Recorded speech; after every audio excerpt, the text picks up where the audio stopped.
Un saludo amigos y buenas noches, bienvenidos a una nueva entrega de Crónica de la Iglesia, la ventana semanal que abrimos en esta sintonía, la del canal diocesano de televisión, para ofrecerles la actualidad de la Archidiócesis de Toledo.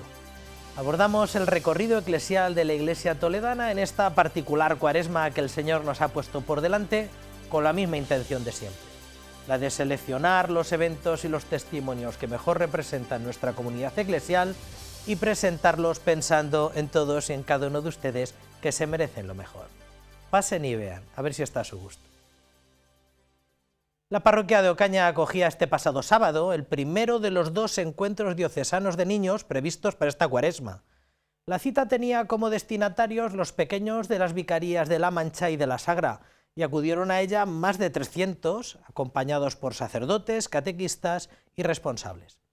Estas jornadas que coordina la Delegación de Catequesis y en las que implican a los jóvenes de Acción Católica quieren fomentar la vida eclesial y la identidad diocesana entre los niños de diferentes parroquias. La Plaza Mayor de Ocaña acogía este sábado a primera hora de la mañana a los niños de las vicarías de la Sagra y de la Mancha que, convocados por la Delegación de Catequesis, un año más han querido participar de estas jornadas dedicadas a ellos. Va a ser un día de convivencia, de encuentro con Jesucristo y de encuentro con distintas parroquias y sentir el latido de la diócesis, de nuestra iglesia diocesana. Va a haber juegos, dinámicas, va a haber también catequesis con dinámicas y vamos a terminar con lo más grande que es la Eucaristía, la Santa Misa. Así que pues espero que este sea un día precioso.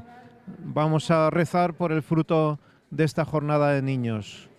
A esta jornada llegaban con su tarjeta de embarque, dispuestos a compartir juntos una aventura más.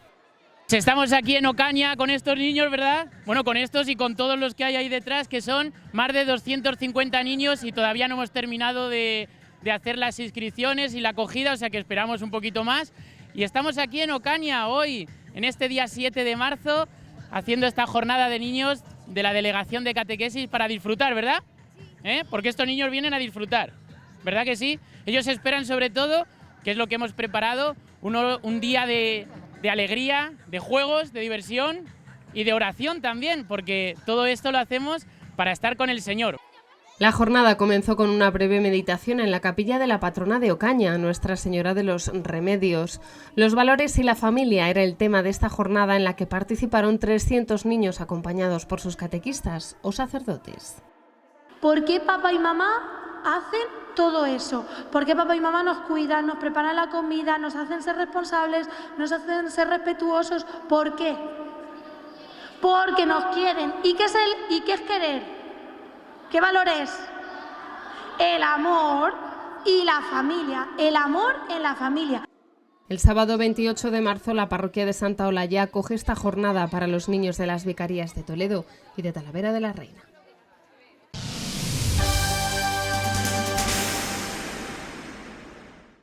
El secretario general de la Conferencia Episcopal, Luis Argüello, recordaba el viernes pasado algunas indicaciones generales de la Iglesia española para los católicos con el fin de prevenir el contagio del coronavirus. La Archidiócesis de Toledo se adhirió inmediatamente a las instrucciones y el sábado mismo informaba a todos sin distinción del protocolo que con más o menos gana debían adoptar todas las parroquias y comunidades.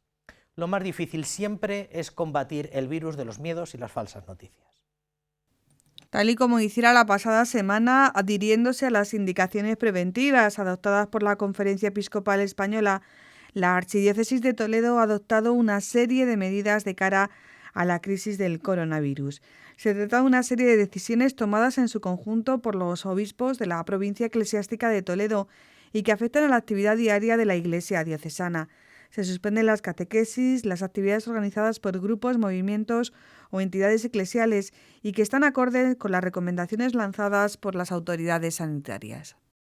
Yo creo que son unos criterios realistas, son unos criterios que secundan también lo que las autoridades civiles nos están anunciando, nos están proveyendo y a la vez se garantiza también a la vez por derechos fundamentales de los fieles, como se recuerda, por ejemplo, el derecho a recibir el sacramento de la reconciliación, el derecho a la Eucaristía. Se exhorta, ¿no?, también por prudencia, que las personas mayores no salgan de casa. La atención espiritual a los fieles debe estar garantizada siempre y en todo momento. Por ello se ruega a los sacerdotes que atiendan el derecho de los fieles a recibir el sacramento de la penitencia, tomando las debidas precauciones. Igualmente se pide una presencia activa con las personas mayores, con los enfermos y con todos aquellos que forman la comunidad diocesana. Que se garantice la atención espiritual y sacramental a los fieles. Somos sacerdotes y pues no se trata de ser irresponsables, pero también de estar ahí, ¿no? De estar ahí y pues asumir, si hay que asumir un porcentaje de riesgo, pues hay que asumirlo, como lo hacen los médicos o como hacen otras personas que tienen un servicio a la sociedad. Los obispos de las diócesis de la provincia eclesiástica de Toledo invitan a todos los fieles a vivir la Cuaresma en oración, silencio y cercanía a los enfermos, facilitando además templos para la visita al Santísimo y la oración personal.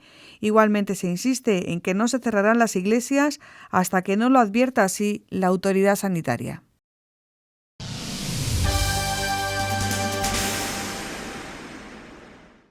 El grupo de música católica La Voz del Desierto llenó hasta la bandera el auditorio del Colegio de Infantes en el concierto benéfico de Manos Unidas que se celebró el pasado domingo.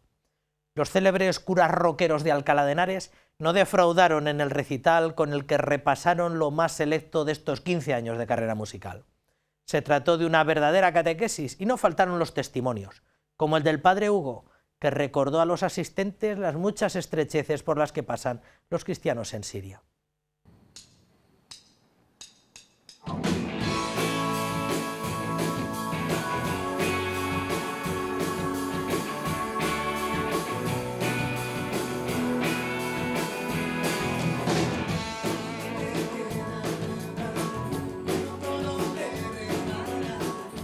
Son La Voz del Desierto y así han sonado este domingo en Toledo, en un auditorio lleno y entregado por una buena causa. Gracias a este concierto solidario y a la música para evangelizar, Manos Unidas podrá hacer realidad uno de sus 20 proyectos previstos para este año, concretamente en Alepo, en Siria, tras una década de guerra. No podemos reconstruir edificios por el bloqueo que hay, pero estamos ya reconstruyendo personas. Y reconstruyendo sobre todo jóvenes cristianos como nosotros, que después de 8 años, 9 años de guerra, siguen allí fieles al Evangelio y siguen queriendo quedarse allí en su tierra porque es la tierra que les vio nacer a ellos y a todos sus antepasados, 2000 años de cristianismo. Al finalizar el concierto, los asistentes pudieron escuchar el testimonio del padre Hugo y socio local del proyecto de Manos Unidas. Este misionero reconoce que es un honor servir a la Iglesia en Siria, a los descendientes de los primeros cristianos. Esa gente a la que ustedes están ayudando existen. Son como ustedes, familias normales, como ustedes, niños, jóvenes, obispos secuestrados, religiosas, sacerdotes, que han sufrido mucho. Por ello, este misionero en Siria ha pedido a los fieles que no se avergüencen de la cruz, siguiendo el ejemplo de los cristianos perseguidos en Oriente Medio. Pedirles algo más, una oración más en nombre de ellos. Ellos viven como extranjeros en su tierra por el hecho de ser cristianos. Se tatúan muchos de ellos una cruz y saben que por esa cruz van a sufrir muchas dificultades en su vida. No siempre persecución, pero sí mucha discriminación. El concierto contó también con la participación del coro de niños del Colegio Tavera y del cantautor José Miguel Seguido.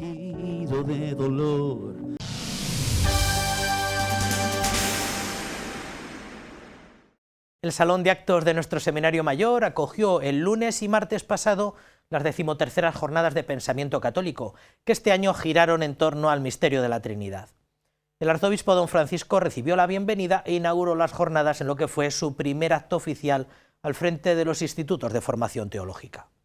A lo largo de las 2 jornadas académicas, primeros espadas elegidos dentro de lo más selecto de la reflexión dogmática, diseccionaron con habilidad el misterio trinitario. parte han finalizado las 13º Jornadas Toledanas de Pensamiento Católico.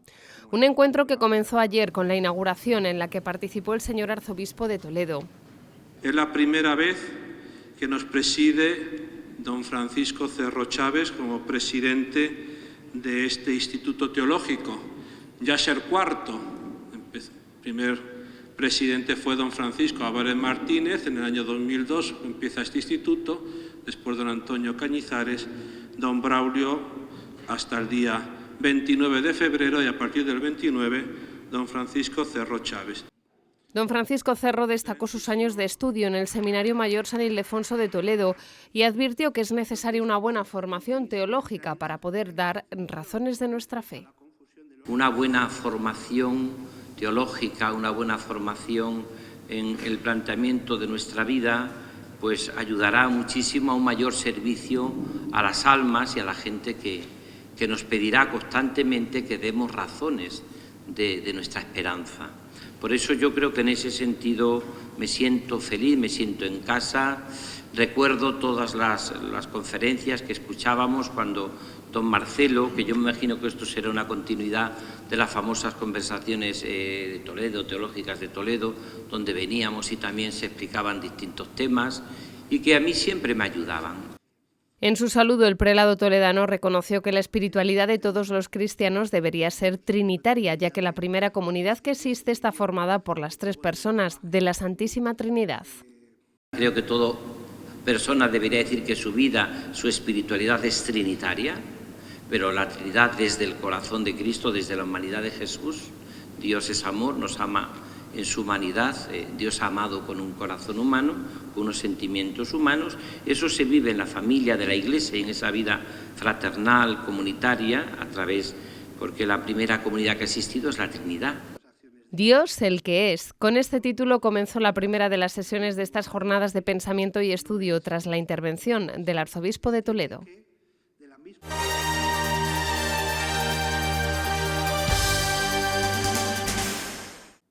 La trascendencia divina, parte luz de la teología sobre el misterio de Dios, es el título de la primera conferencia que ofreció el profesor don Carlos Loriente.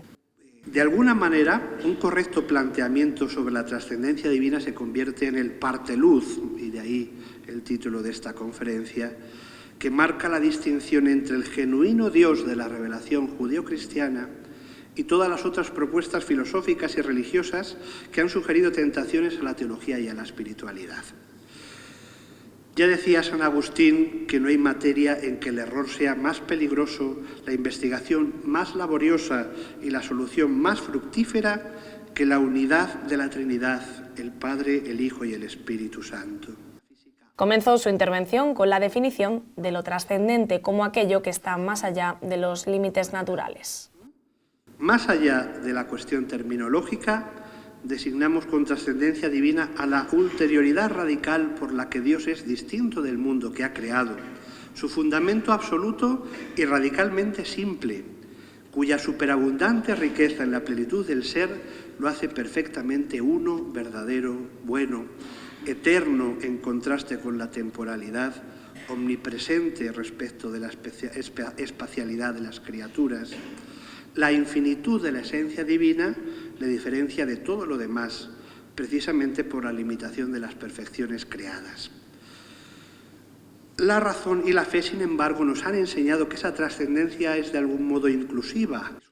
La acción divina ha sido la tercera sesión con la que han concluido las 13º Jornadas Toledanas de Pensamiento Católico.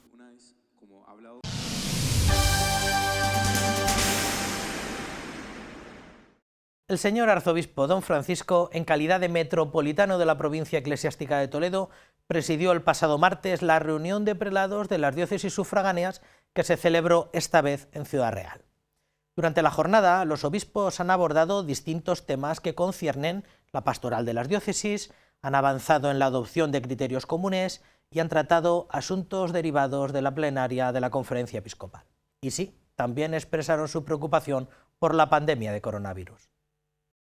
El Obispado de Ciudad Real ha acogido este martes la reunión de la Provincia Eclesiástica de Toledo, en la que han participado el arzobispo de Toledo, don Francisco Cerro, y los obispos de Sigüenza, Guadalajara, Cuenca, Albacete, además del anfitrión, el obispo de Ciudad Real, junto a sus vicarios generales. En una nota remitida a los medios de comunicación, los prelados han expresado su preocupación por la situación del contagio del COVID-19 y han manifestado su sincera comunión con el sufrimiento de los enfermos y su apoyo y solidaridad con los profesionales sanitarios, quienes están ejerciendo de forma meritoria su labor profesional. Igualmente han expresado su disposición a colaborar con las autoridades sanitarias en aquellas medidas encaminadas a contener y erradicar la propagación de este contagio vírico. Los obispos piden además a los fieles católicos orar por todos los afectados y sus familiares. Entre otros asuntos tratados, los obispos han valorado la situación actual en que se encuentra la comisión mixta entre la Provincia Eclesiástica de Toledo y la Junta de Comunidades, además de informar sobre las respectivas áreas pastorales que tienen encomendadas. En el encuentro, celebrado en el Obispado de Ciudad Real, también se abordó el momento en el que se encuentra la constitución de la Oficina de Protección a Menores y Personas Vulnerables, que pide a los obispos el motu propio Vox Estis Lux Mundi.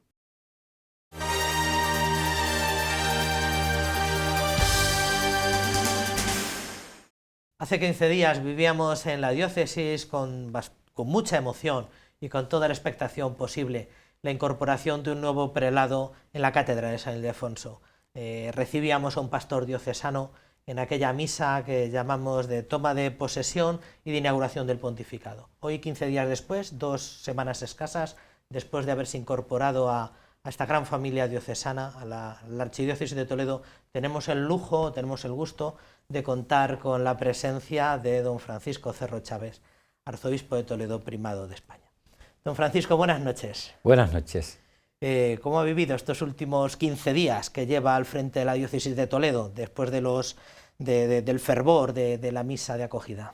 Pues la verdad es que muy gozoso, muy contento, casi como un niño con zapatos nuevos. O sea, todo me resulta novedoso y me resulta fantástico de poder estar con la gente, compartir y visitar los distintos lugares.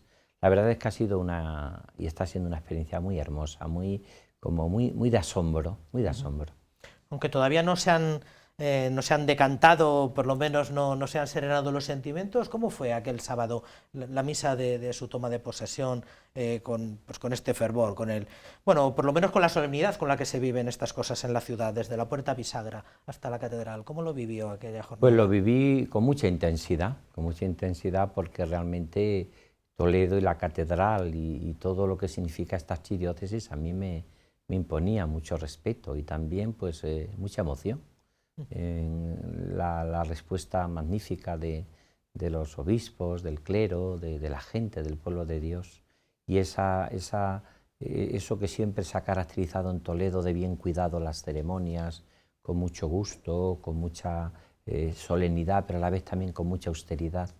Y el canto, que mucha gente me lo ha dicho, que fue cuidadísimo y que fue realmente una experiencia única, ¿no? Entonces para mí fue pues un momento y ha sido y todavía un momento de mucha gracia y de mucha esperanza, diría yo, por vivir este encuentro que realmente me ha conmovido.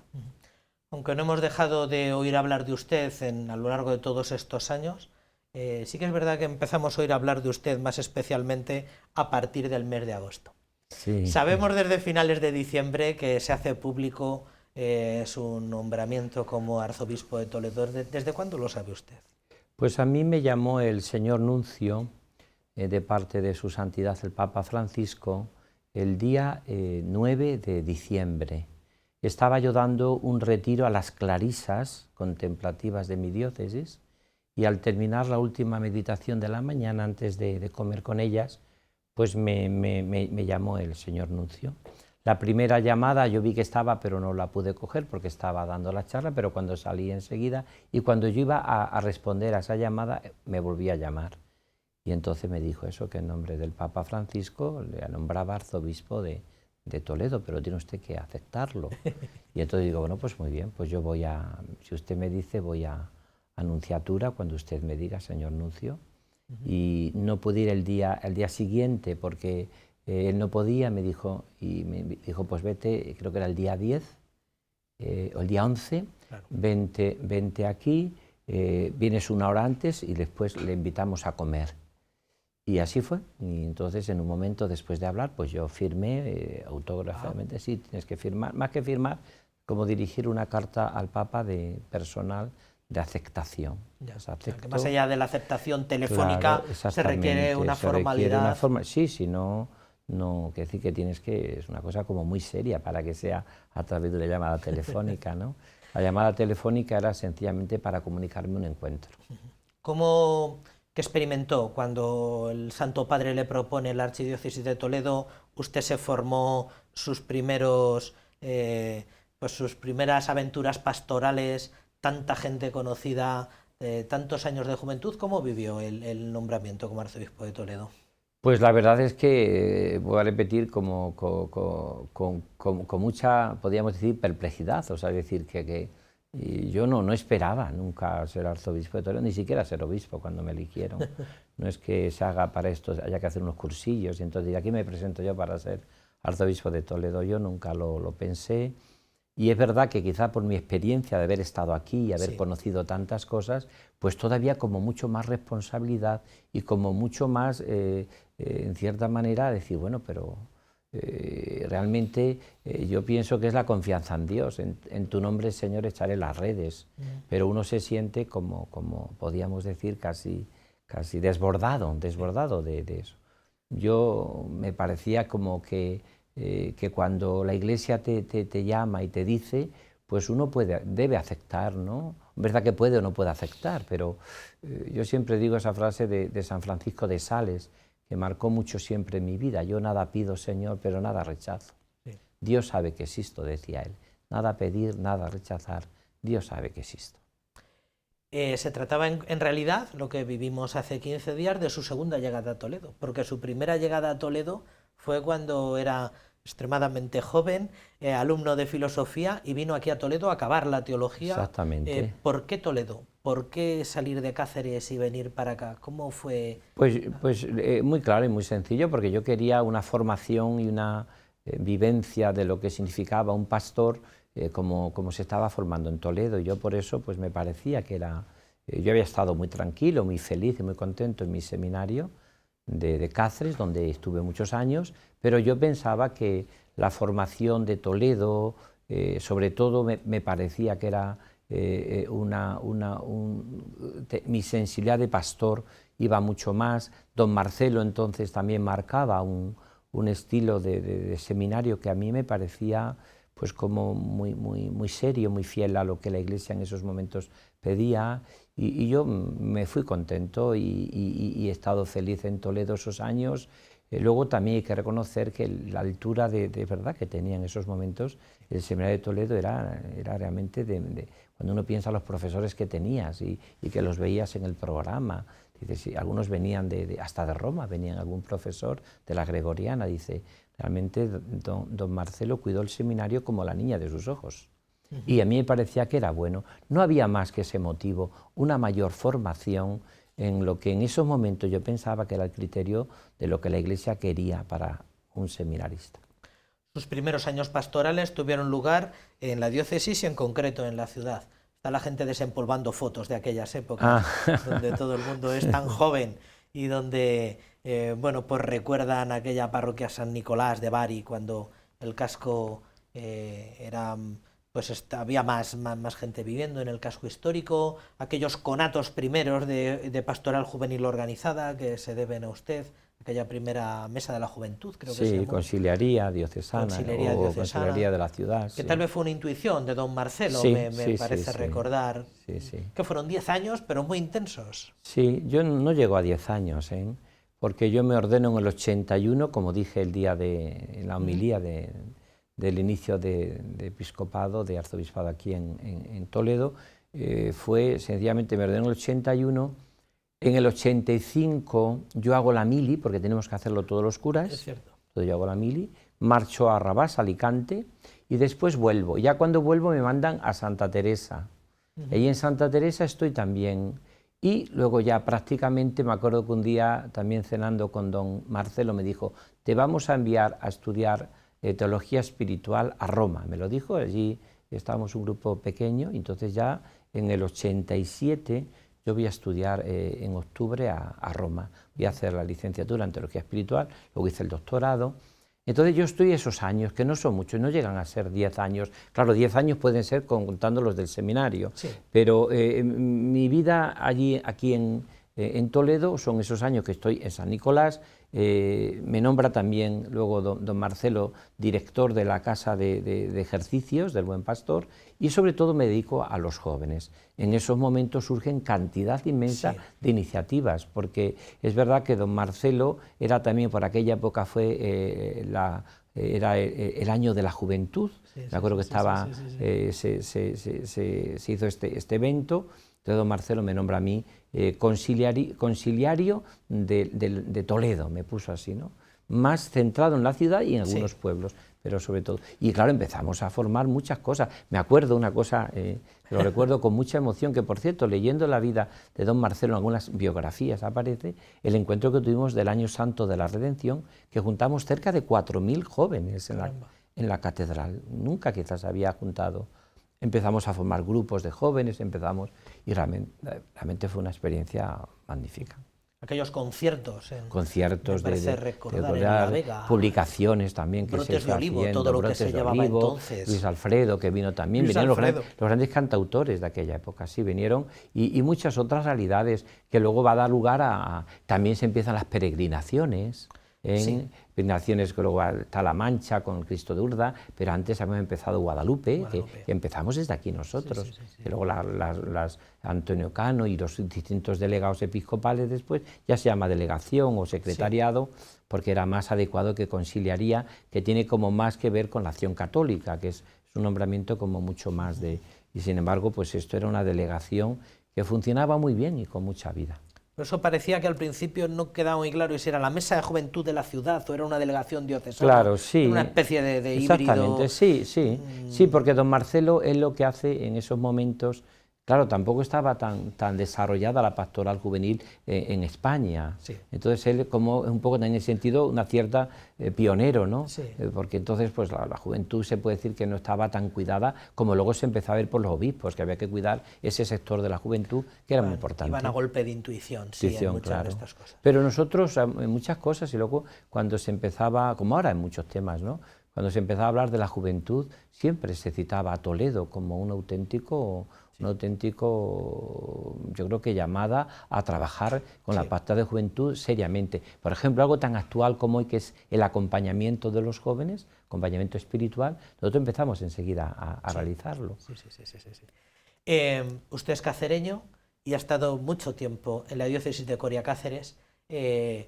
¿Cómo ha llevado dejar tierras extremeñas? ¿Cómo ha llevado dejar Cáceres? Pues me ha costado muchísimo, porque yo la verdad es que en Coria Cáceres he sido inmensamente feliz.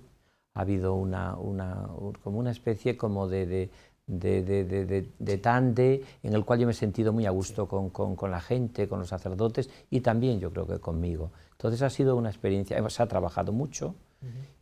Coria ha sido una ciudad para mí episcopal, que enseguida hubo mucho feeling con esta ciudad episcopal. Gracias a eso se han hecho las dos grandes obras de la catedral, que no se habían hecho nunca, jamás, en toda la historia de la... Y luego, pues, Cáceres como ciudad y toda la diócesis ha sido también preciosa. Yo recuerdo, por ejemplo, grandes arciprestazgos para mí muy significativos, como las Urdes, Sierra de Gata, que han sido para mí... Entonces, la verdad es que ha sido una experiencia... Me ha costado, pero bueno, pero como decíamos antes, uno tiene, donde Dios te siembra, allí tienes que florecer. No olvidas a la gente, pero uno tiene que vivir mirando dónde está y proyectando el futuro de lo que vive, ¿no? Echa ya algo de menos, lleva 15 días por aquí, pero está echando algo de menos, algo de gastronomía. Bueno, pues, el deje en las conversaciones, echa algo de menos. Bueno, yo creo que también en Toledo hay como mucha cercanía también a lo que somos en Extremadura, digamos Talavera, por ejemplo, la Reina, que estamos pegandito allá. Entonces yo creo que en ese sentido y las dos gastronomías son muy buenas y la gente es fantástica, tanto en un sitio como en otro. Hombre, los amigos, las amistades se fraguan muchas veces en tiempo, y eso todavía aquí no es. Claro.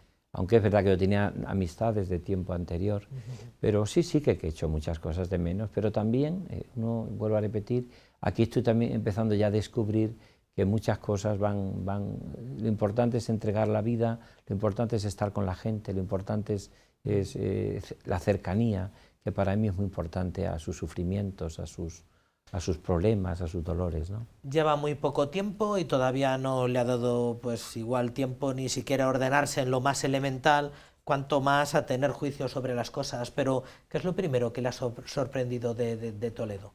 En conversaciones con sacerdotes, algunos apuntaban, bueno, que este Toledo no es el Toledo que abandonó don Francisco Cerro en el año 89. ¿Qué es lo que más le ha sorprendido de lo poco que lleva viviendo? Pues sigo pensando que es una archidiócesis y un Toledo vivo, tiene mucha vida, que tiene como entonces y hoy sacerdotes muy preparados, gente muy valiosa, que tiene una vida religiosa en cuanto a novedad, muchas novedades, hay mucha vida nueva, mucha experiencia que creo que es, pueden decir, como nuevas formas de vida consagrada, por utilizar una expresión, que también son a mí me parece muy ricas. Y luego la clásica, pues envejecida, como en muchos aspectos. También esta mañana mismo visitaba las carmelitas descalzas, celebraba la Eucaristía, y bueno, pues se ve que, pero por otra parte también se ven gente, carmelitas jóvenes, en el monasterio de la Quinta Fundación. Yo creo que está vivo, Toledo está vivo, y es una archidiócesis que yo creo que ilusionaría a cualquier pastor. Sí. Ilusionaría, yo estoy realmente muy contento. En cualquier caso, ha notado el cambio, o sea que nota, dentro de que tampoco usted ha abandonado por completo Toledo, claro, porque siempre, pero ha notado cierto cambio, tal vez, pues incluso la propia misa inaugural, pues han notado pues que tal vez no se ha vivido la efusión de otros tiempos, un Toledo acaso un poquito más pagano. ¿Ha experimentado algo de eso? La experiencia que he tenido es que, claro, se nota en este sentido, pero eso pasa en todos los lugares de España y de Europa y del mundo, ¿no?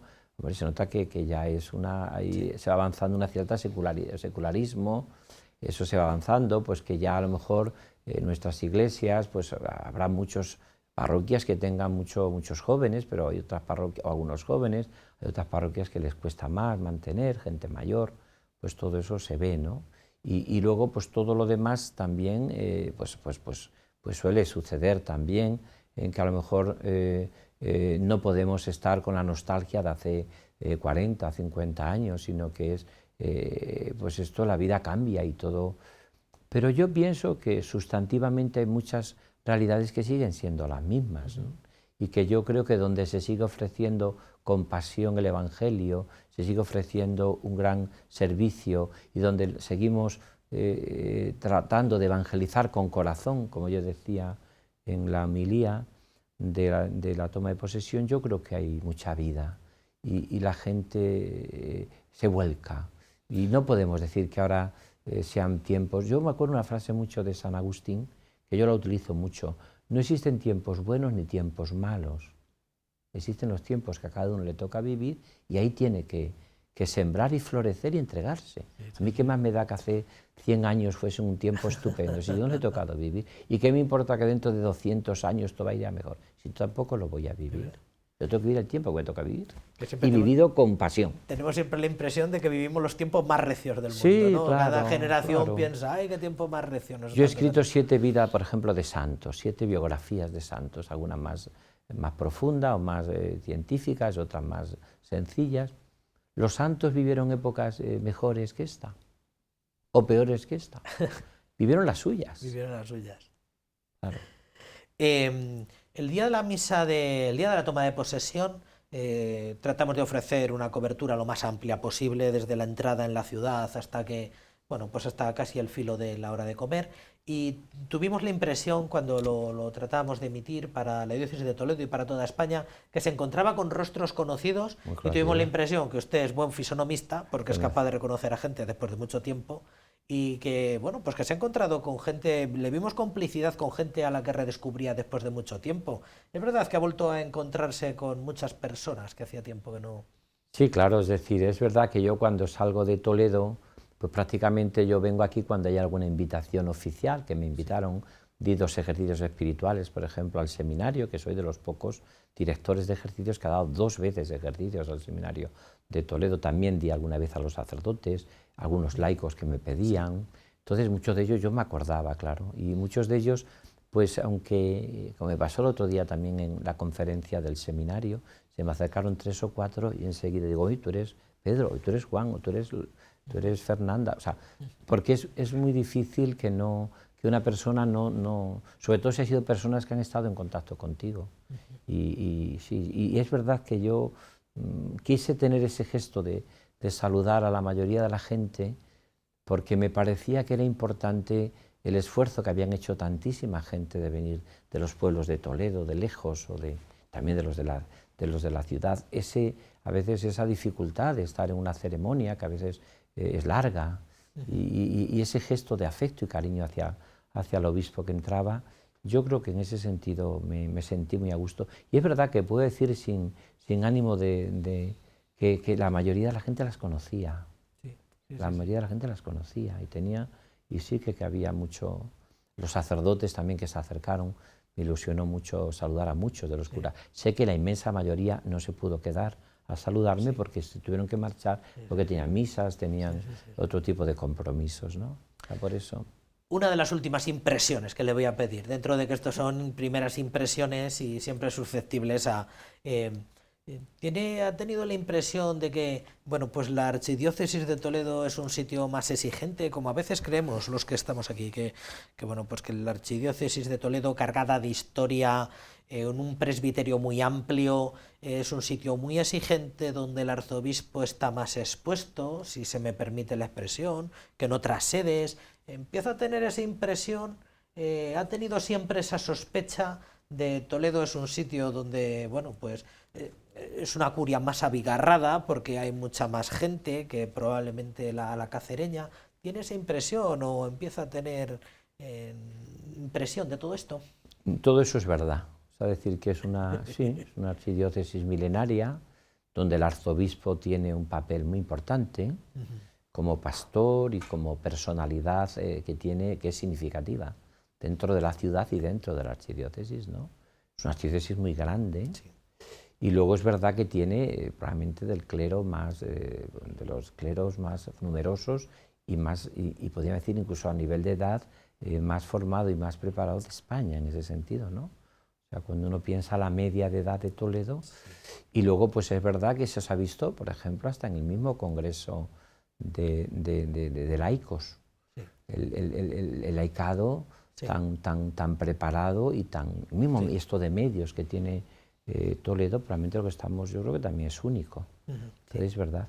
Por otra parte, creo que también hay que reconocer que Toledo ha tenido grandes obispos, grandes arzobispos. También. O sea, don Marcelo, don Francisco, la vocación de don Francisco, tan callada pero tan profunda, don Antonio Cañizares, que luego es presidente en una de las congregaciones más importantes y luego y actualmente cardenal en Valencia, arzobispo de Valencia. Una persona de ese tipo que es de los hombres, o don Braulio, que ha sido una persona que yo creo que ha marcado muchas realidades con todo el tema, sobre todo litúrgico, litomozárabe y tantas realidades. Pastoralmente un hombre cercano, un pastor que le conoce todo el mundo en la calle, ¿no? Sí. Yo creo que en ese sentido a mí me parece que hombre, eso uno cuando llega aquí tiene que saber que Toledo es Toledo. Sí. Y lo hace viviéndolo con, por otra parte, una responsabilidad que no es tampoco aplastante, sino es una responsabilidad que te tomas tu papel en serio y te sabes situar donde estás. Para mí la señal más clara de la madurez de una persona es saber dónde está, florecer y saber estar dónde estar. Yo creo que eso es la señal más clara de madurez. Bueno, ya sabe que a los políticos les dan 100 días para que se vayan acomodando, vayan tomando el pulso a sus responsabilidades. ¿Cómo afronta estos meses que le faltan ya para que acabe el curso pastoral? 5 o 6 meses, ¿cómo lo afronta? ¿A qué se está dedicando estas semanas? ¿Cuál cree que son sus objetivos más inmediatos? ¿Leerse dosieres? ¿Cómo va a afrontar todo este Pues tener contacto con las personas, con la gente. Yo es lo que estoy haciendo, recibiendo todos los días, o voy a ver, o voy a hablar, o voy a... con todo tipo de personas, sobre todo los sacerdotes, que me parece que ellos tienen derecho a que su obispo les escuche. Entonces me estoy dedicando a hablar mucho con los sacerdotes, no solo los sacerdotes, también la vida consagrada, tan rica, y también los laicos. Hoy mismo siempre tengo todos los días algún laico que me comenta o me... Yo creo que lo importante ahora es escuchar, antes que tomar cualquier decisión o que ponerse a actuar. Yo creo que un tiempo es de escucha, de acoger, y luego tú ya vas tomando un poco, situando lo que te van diciendo.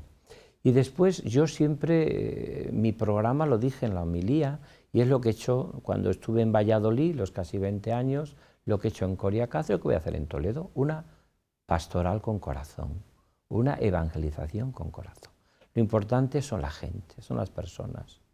Podemos tener planes pastorales magníficos, pero si los hacemos sin corazón, podemos creer en una sinodalidad, pero si yo no creo en una persona, podemos hacer maravilla de creatividad pastoral, pero si yo no soy capaz de estar cerca de los que sufren, podemos muchas cosas, pero si no hay una vida.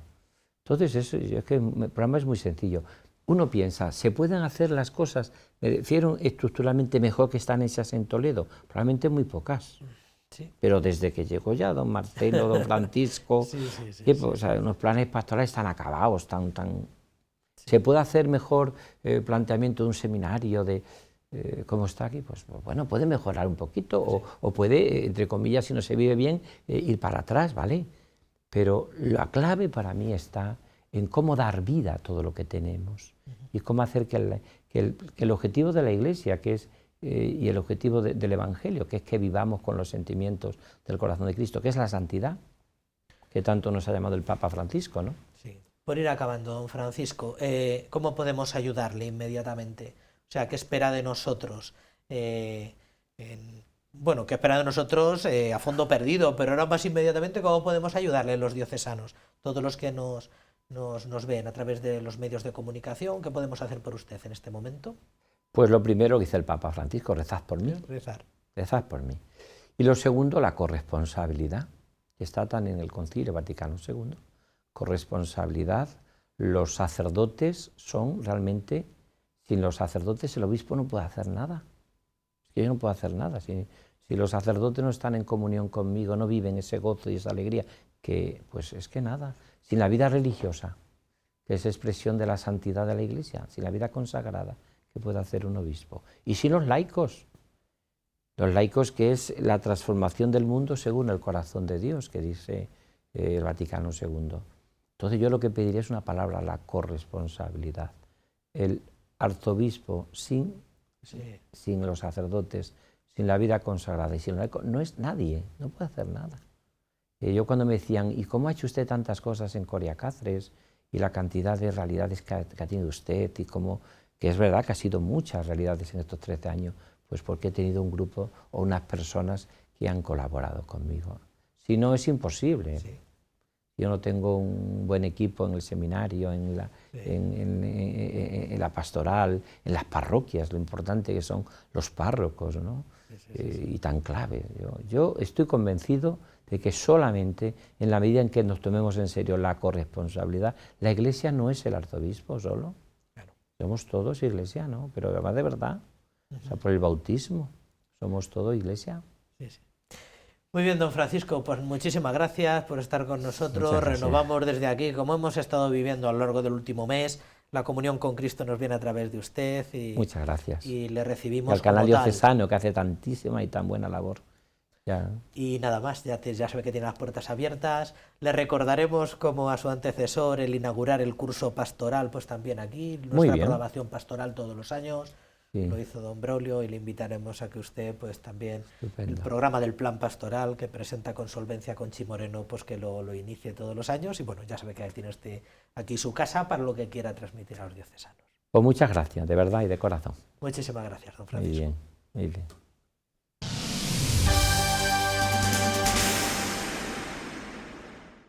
Les presento el primer escrito pastoral de don Francisco Cerro como arzobispo de Toledo, que fiel a la costumbre quiere dedicar unas letras semanales para alentar a los diocesanos en diversos aspectos de la vida cristiana.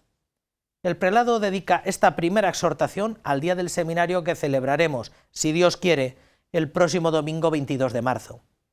En el texto, el arzobispo pide que todos, sacerdotes, animadores juveniles, catequistas y todo el pueblo de Dios, vivan y transmitan una cultura vocacional. El próximo 19 de marzo la Iglesia celebra la fiesta de San José y como patrón de la Iglesia y de los seminaristas también es el día del seminario.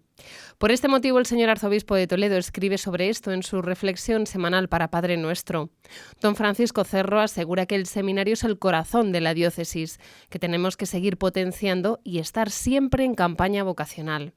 Pasar de una pastoral vocacional de la espera a una pastoral vocacional de la propuesta, manteniendo el trabajo con los monaguillos, en las catequesis y con los adolescentes y jóvenes, es la opción que plantea el prelado toledano en su reflexión ante la próxima campaña vocacional. Parafraseando al Papa Francisco en el escrito de esta semana, el actual arzobispo de Toledo recuerda la necesidad de pastores misioneros y advierte de la presencia de sacerdotes toledanos en misión en Moyobamba, Lurín y también en América, África y Asia, ya que asegura que el sacerdocio debe ser misionero. Concluye su texto animando a perseverar a los seminaristas y pidiendo que sean muchos los que respondan a la llamada del Maestro, porque a pesar de las dificultades debemos ofrecer la vocación sacerdotal a todos y no cansarnos.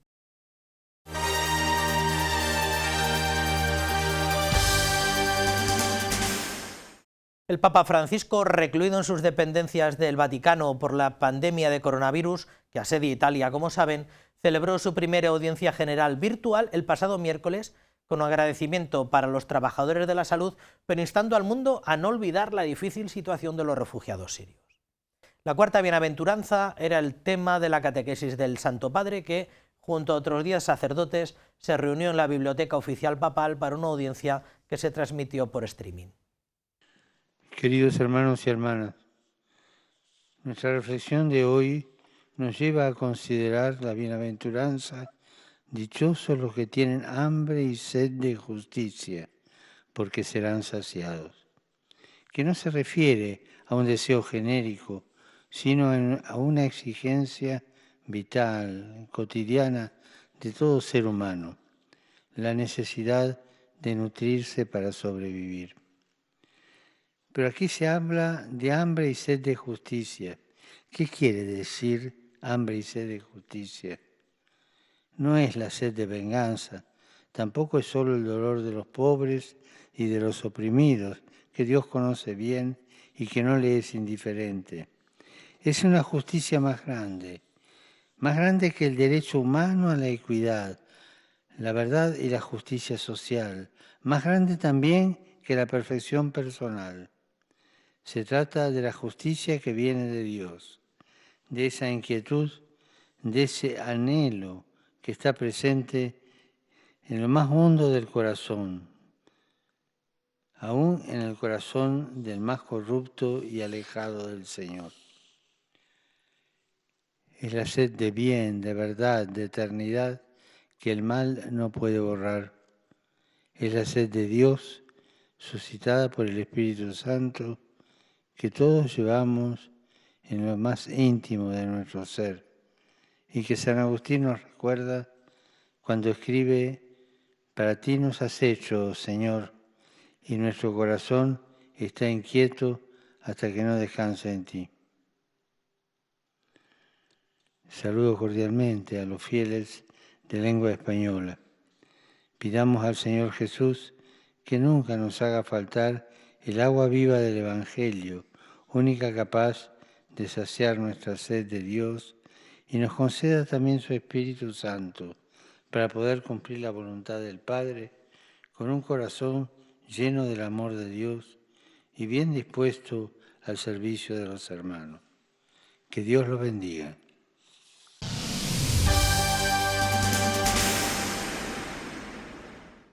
Escuelas Católicas lleva unos días expresando su preocupación por la aprobación de un proyecto para elaborar una nueva ley de educación que nace sin consenso y que valora muy negativamente, porque limita los derechos de los titulares de los centros y de las familias, ya que somete la libertad de elección a la planificación administrativa y pone en riesgo la continuidad de algunos conciertos educativos. Les recordamos que Escuelas Católicas agrupa cerca de 2.000 centros educativos donde cursan sus estudios 1.200.000 alumnos. Sin consenso, limitando los derechos de padres y de los centros y alterando principios constitucionales como la libertad de los padres a elegir centro y el derecho a la libertad de educación. Así definen desde Escuelas Católicas el proyecto aprobado este pasado martes por el Consejo de Ministros, que comienza su tramitación parlamentaria. Un proyecto que llega al Congreso con una inusitada urgencia y que no ha pasado ni por el Consejo Escolar del Estado ni por el Consejo de Estado. Ha habido tiempo, ha habido trecho recorrido para dar audiencia a los sectores implicados y se ha desaprovechado absolutamente esta oportunidad. Es una ley que no nace del consenso y es una ley que merece contestación, por supuesto, porque ataca pilares básicos de la libertad de enseñanza.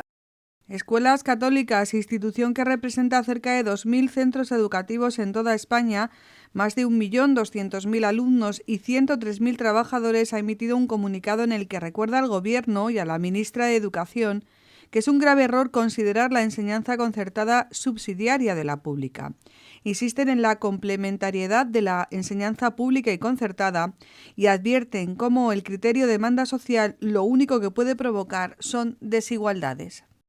Que se abandone esa senda razonable de considerar en pie de igualdad, aunque a los efectos prácticos, por ejemplo, la financiación no era tanto así, pero a la hora de considerar en pie de igualdad a la red concertada sostenida con fondos públicos y a la red de titularidad pública. Ese es un ataque nítido, precisamente, no ya a la enseñanza concertada, sino a la propia libertad de enseñanza que siempre reclamamos. La opción es libre, es responsable de las familias, pero entre lo que es igual, evidentemente, no se podrá optar. Igualmente, Escuelas Católicas lamenta que se degrade el estatus de la clase de religión, a pesar de ser una asignatura que eligen libremente la inmensa mayoría de los padres y contribuye al desarrollo integral de la persona, objetivo último de la educación.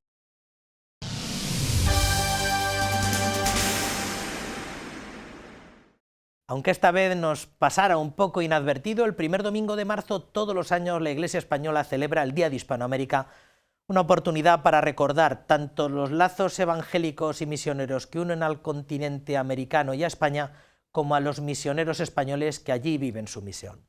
La aportación de nuestra archidiócesis no es menor. En este momento Toledo tiene desplegados 2 docenas de sacerdotes en este continente y ha recaudado casi 100.000 euros para financiar proyectos. Con el lema "para que en él tengan vida", se ha celebrado este domingo el Día de Hispanoamérica, una jornada misionera para dar a conocer la realidad de la misión en América Latina. De los 208 misioneros españoles presentes en este continente, 24 son sacerdotes diocesanos, una entrega misionera que merece el reconocimiento de toda la Iglesia y que se complementa con la ayuda económica dispuesta por las parroquias toledanas para esta jornada. El año pasado se aportaron 4.000 euros. Pero el compromiso misionero de la Archidiócesis de Toledo va más allá. Así, con ocasión del mes misionero extraordinario, desde la Delegación de Misiones, se propuso como gesto para esta iniciativa del Papa Francisco la contribución económica a la construcción de un santuario en honor al Cristo de Pachacamilla, ubicado en Villa El Salvador. A este destino ya se han enviado un total de 94.000 euros gracias a las donaciones de parroquias diocesanas y fieles. Este proyecto está liderado por el sacerdote diocesano Gustavo Molina, quien está al frente de la parroquia Cristo de Pachacamilla, y junto al resto de sacerdotes toledanos quiere dotar de un espacio adecuado de oración y formación a todos los fieles que acuden a diario a mostrar su devoción al Señor de los Milagros. La Delegación de Misiones de la Archidiócesis de Toledo tiene abiertas las cuentas bancarias correspondientes para recoger todas las donaciones con destino a este gesto del mes misionero extraordinario.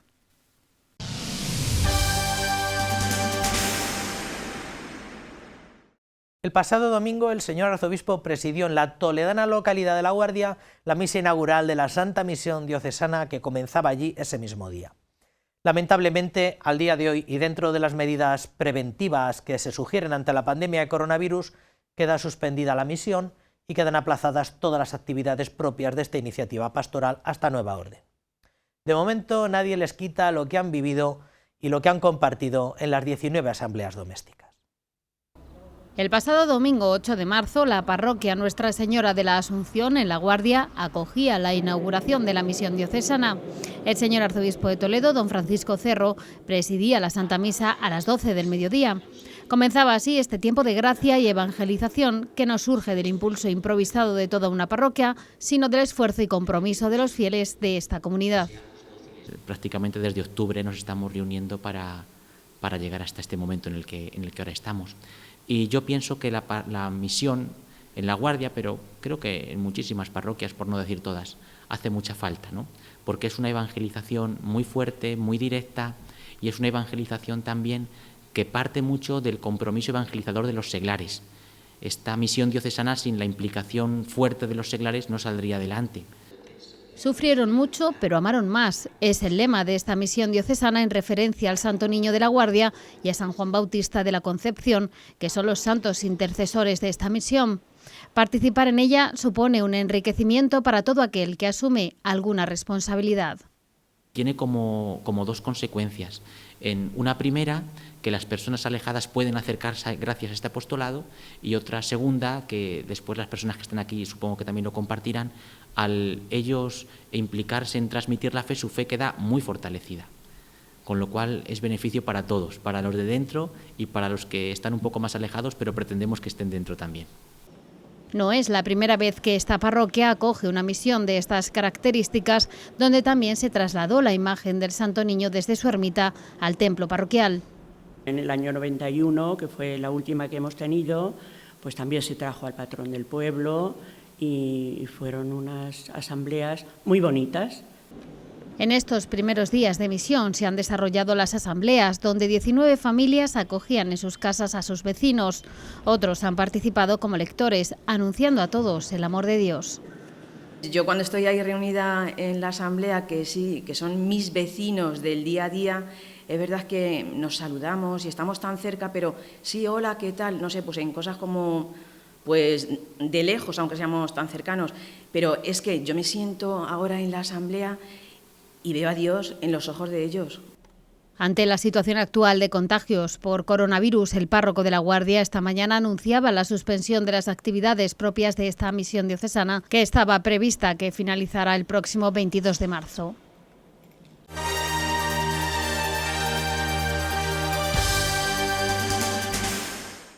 Muy bien, pues hasta aquí la crónica eclesial de esta semana. Ya saben que pueden volver a visionar muchos de estos contenidos en el canal de YouTube del que dispone Radio Televisión Diocesana. Nosotros les emplazamos a que nos acompañen la semana que viene, aquí en el mismo sitio y a la misma hora, para darles información puntual de todo lo que se mueve en nuestra archidiócesis en este segundo tramo de la Cuaresma. Quédense ahora con la mejor programación, que es la que el canal diocesano es capaz de ofrecer. Hasta la semana que viene, que sean felices.